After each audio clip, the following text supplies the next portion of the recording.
Olá, amigos, bem-vindos de volta. Em 29 de abril, no Oblast de Voronezh, região russa na fronteira com a Ucrânia, 4 helicópteros russos foram destruídos. Estamos falando dos Mi-28 e Mi-8. Eles estavam estacionados a cerca de 150 quilômetros da fronteira com a Ucrânia e foram destruídos por um drone carregando ogivas de cerca de 3 quilos, o que não é muito grande, mas um helicóptero não precisa de muito porque é cheio de sistemas eletrônicos.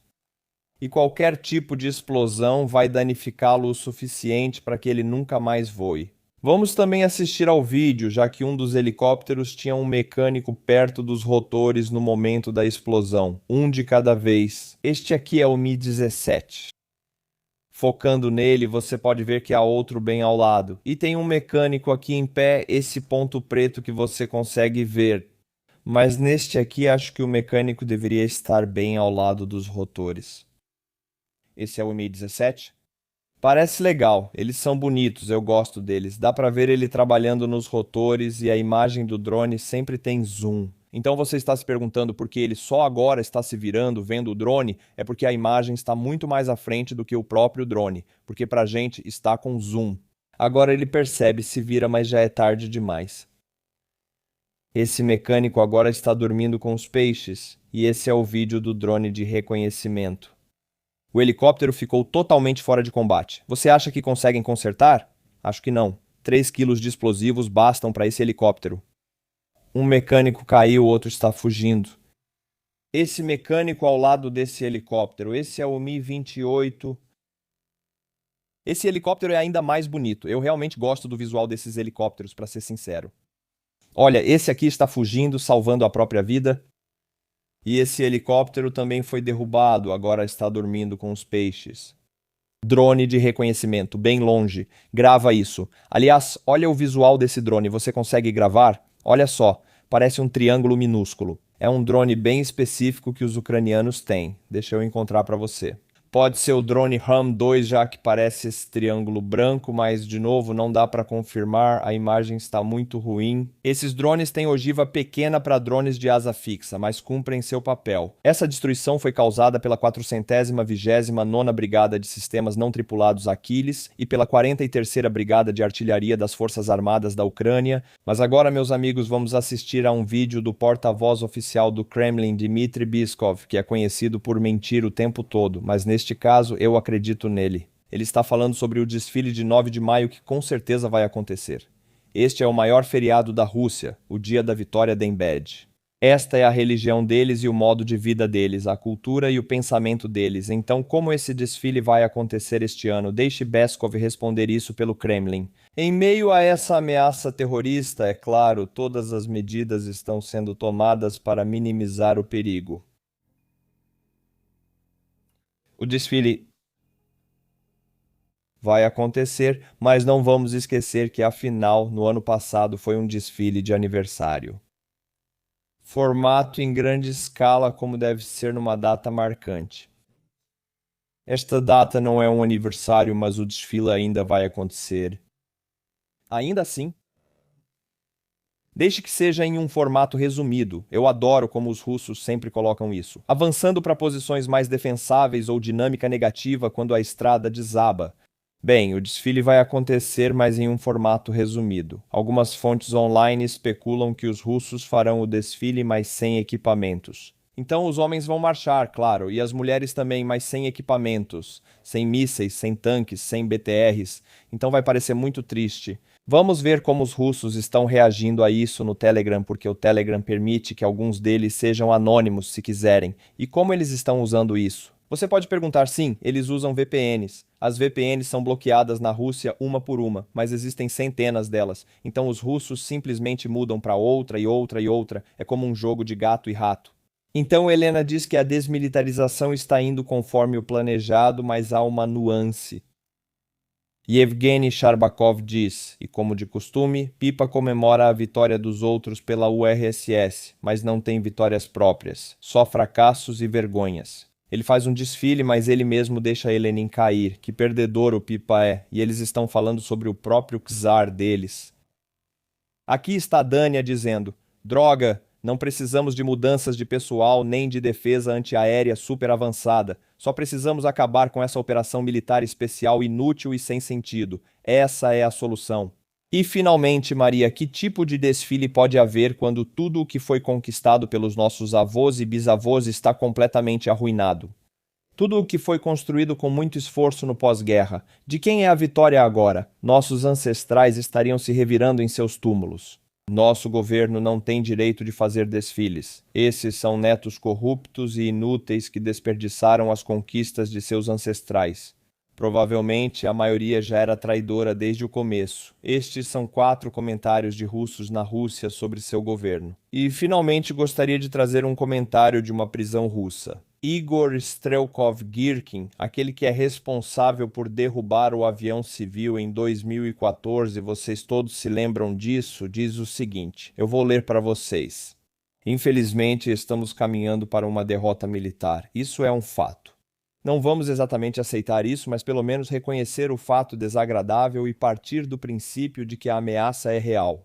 E que a Ucrânia continuará recebendo tudo o que precisa, enquanto nós continuaremos sem fazer nada realmente sério para impedir essa ameaça. Igor Strelkov-Girkin está esperando pela própria morte na prisão há mais de 2 anos. Então ele não tem nada a perder nem motivo para mentir, pois sabe que está com os dias contados. Por isso o leio e acredito nele. Ele já perdeu tudo. Agora vamos dar uma olhada rápida na economia russa e as coisas estão, bem, muito agitadas. Quero trazer aqui uma mulher, Elvira Nabiulina, que é a mente brilhante, a inteligência por trás do Banco Central russo. Ela, eu diria, sozinha está mantendo a economia russa de pé com a política insana e a guerra de Putin. Ela conseguiu estabilizar o máximo que a Rússia conseguiu estabilizar. Eu diria que é graças a ela. Ela é uma mulher muito inteligente. Sem ela, creio que a economia russa estaria muito pior. Os rumores parecem reais, e a Rússia vai confiscar contas bancárias individuais com valor acima de 2,8 milhões de rublos e emitir títulos de 3 anos que não podem ser resgatados até o vencimento. O que isso significa é que Nabiulina afirmou o que não pode mais esconder, que as finanças russas estão arruinadas. E a única saída é o dinheiro dos cidadãos russos. Os cidadãos russos têm muito dinheiro nos bancos russos, já que há muitos cidadãos. Os russos não são ricos, mas é uma questão de escala. As finanças do país precisam ser ajustadas. Veja que já estão tomando medidas. Isso são páginas impressas em massa pelo Banco Central da Rússia para os cidadãos. Que todo mundo que tem mais de 2,8 milhões de rublos, o excedente desse valor será convertido em títulos do governo. Basicamente, o governo está pegando dinheiro emprestado à força dos próprios cidadãos, e esses títulos você não pode vendê-los. Você não pode transformá-los de volta em dinheiro até que eles vençam, ou seja, 3 anos, e os juros são fixos em cerca de, 18%, algo assim? Eles pegam o excedente do dinheiro de cada cidadão e transformam em títulos de guerra que, sejamos honestos, não valem nada. Sabemos o que ocorreu com os títulos de guerra no Japão e na Alemanha nas 2 guerras mundiais. Agora isso se repete na Rússia. É basicamente pegar o dinheiro dos próprios cidadãos que têm acima de 2,8 milhões de rublos e usar isso para invadir a Ucrânia. Eles nunca vão ver esse dinheiro de volta. E é uma manobra muito arriscada e perigosa porque afasta dezenas de milhões de russos do Banco Central e do governo. Isso vai iniciar uma corrida bancária e tirar qualquer confiança que os cidadãos russos tenham nos bancos. Dá uma olhada. Este é o documento oficial emitido pelo Banco Central da Federação Russa. Ponto número 12. As instituições de crédito são obrigadas a reemitir e substituir todos os depósitos atuais de pessoas físicas cujo saldo exceda 2,8 milhões de rublos, por certificados de poupança irrevogáveis com prazo de 3 anos e taxa de juros de 18% ao ano. Você pode achar que 18% é muito para um título do governo, mas a inflação russa é tão alta que isso não vale nada. É basicamente a Rússia tirando dinheiro dos seus cidadãos à força e chamando isso de empréstimo, compra de títulos ou emissão de títulos. Eles não emitem esses títulos, obrigam os russos a financiar a guerra. É uma medida muito drástica, né? O que nos mostra que eles estão em pânico. É uma atitude de desespero. E quem melhor para trazer do que a própria Elvira Nabiulina? Vou citá-la agora. Nós realmente nunca, na história da Rússia moderna, vivemos uma escassez de mão de obra como agora. Você pode pensar que a Rússia tem uma população enorme. Isso é um mito. Para um país desse tamanho, eles têm uma população pequena. Nunca tivemos nada parecido antes, e isso está afetando toda a situação econômica, assim como nossas decisões. A Rússia vive sua maior escassez de mão de obra e está trazendo trabalhadores de todos os lugares possíveis. Essa é a situação atual. Meus amigos, se vocês são novos neste canal, agora vamos ter um quadro que fazemos em todo vídeo quando temos novos membros no Buy Me a Coffee. E se você já é um espectador recorrente, prepare seus ouvidos porque vou massacrar alguns nomes de novos membros com a pronúncia estoniana. Veja, na Estônia a gente lê como escreve. No inglês não é assim, mas na Estônia é. Vou fazer agora. Rodney e Carmen Liari. Você já ouviu seu nome ser dito assim? Não, acho que não. Rodney e Carmen Liari, obrigado por se juntarem. E o próximo é Somayona, claro. Você prefere anonimato, então é só Somaona. Obrigado por se inscrever. Se gostar do canal, pode assistir aos vídeos futuros gratuitamente. Mas se você for se inscrever, significa muito para mim. Assine o plano mensal do Buy Me a Coffee, meus amigos. Olhem para esse ponto no Google Maps, meus amigos. Fica na Rússia, em algum lugar bem no interior da Rússia. Vamos dar um zoom e você vê que fica perto de Perm, uma grande cidade no extremo leste, quase uma área da Sibéria, a 1.500 quilômetros da Ucrânia, então é muito, muito, muito longe da Ucrânia. Você já deve imaginar por que estou mostrando esse ponto, porque quando damos um zoom, você pode ver belos silos de petróleo aqui, um ao lado do outro. É um baita alvo. Quando a Ucrânia vai atacar isso? Ontem. Eles fizeram isso ontem, 29 de abril. Temos vídeos muito bonitos gravados por moradores locais de um enorme incêndio envolvendo petróleo.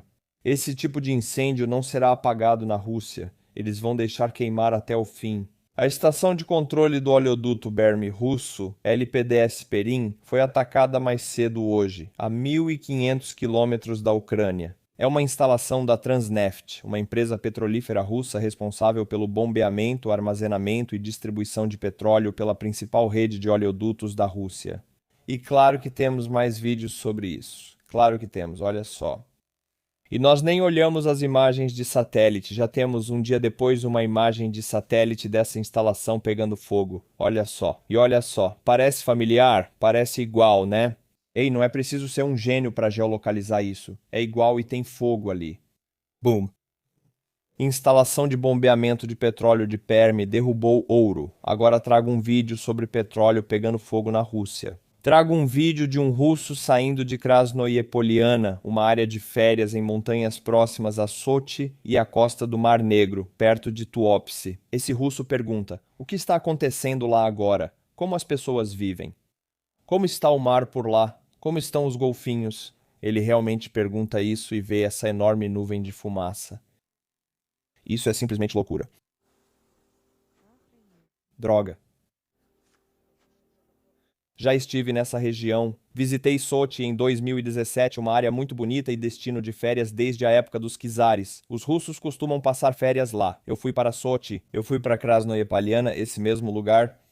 Área linda. Essa coluna de fumaça também acho muito bonita. E os russos se perguntam: como estão os golfinhos? Autoridades russas afirmam que o incêndio em Tuapse agora está totalmente extinto. Espero que possamos ver bem os danos nos próximos dias.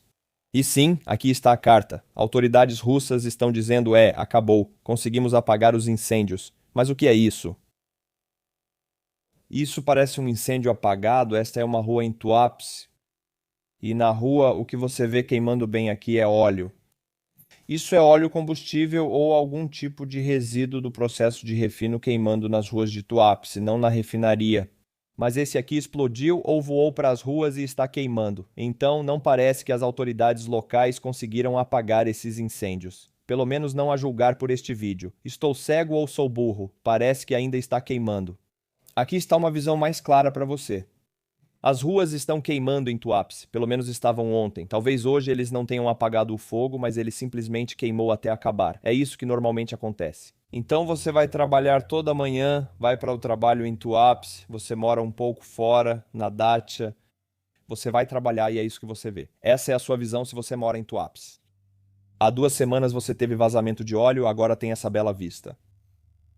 Isso não são nuvens, isso é fumaça de combustível, fumaça de óleo. E sim, essa é uma área de praia. Toda essa região aqui é cheia de praias e resorts. E as pessoas estão filmando essas nuvens de fumaça dos locais onde estão passando férias por toda parte. Isso quase parece IA. Se eu olhasse para isso sem nenhum contexto, eu diria que é IA, lixo de IA, mas não é. Isso é real. Só na Rússia você vê imagens assim. E eu sou grato por isso. Olha só. Meu Deus. É lindo, sinceramente. Tão chamas tão vivas, chamas tão vitais. Olha só isso. Sinceramente, me sinto mal por não poder voltar lá. Gostei não da Rússia, mas da região de Sochi, principalmente do Kurort, a área de veraneio. As praias eram lindas, os preços muito baratos e o clima ótimo. E há uma herança estoniana muito forte em Sochi e Krasnoye-Poliana. Como mencionei, toda a rua na Vila Olímpica Russa em Sochi se chama Estonsky Ulika, que significa rua estoniana porque essa história tem raízes profundas lá. Eu realmente me sinto mal por não poder voltar lá especificamente. Neste próximo vídeo, estes são ucranianos usando o SPG-9, que é um canhão sem recuo que dispara como uma granada propulsionada.